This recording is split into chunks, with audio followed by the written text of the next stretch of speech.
Why is Mazatlan a very beautiful place to visit?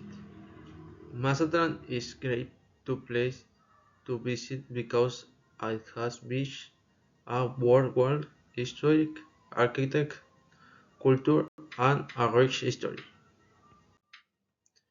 Mazatlan is a tourist place worth visiting for its different places to visit.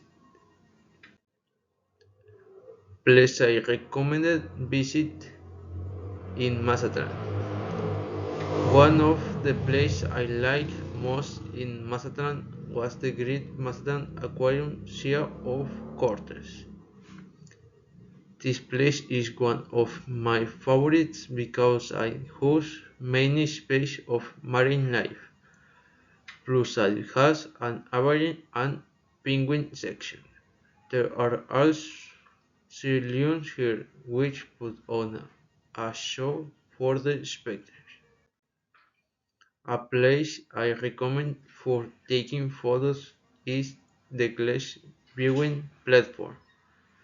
This place is not for everyone since you have to climb 336 steps to the top of the mountain to be able to take a photo.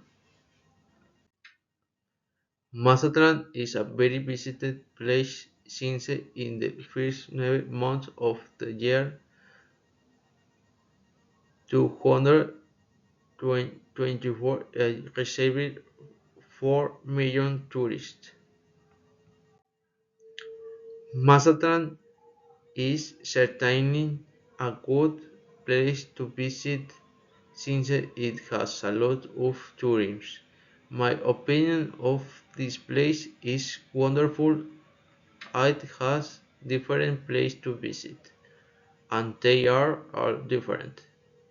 Additionally, in Mazatlan, there are many tour packages that take you to the most beautiful place at an affordable price. Finally, Mazatlan is a place I recommend visit because my family and I had a great time there, and also because of the beach activities like the banana boat ride.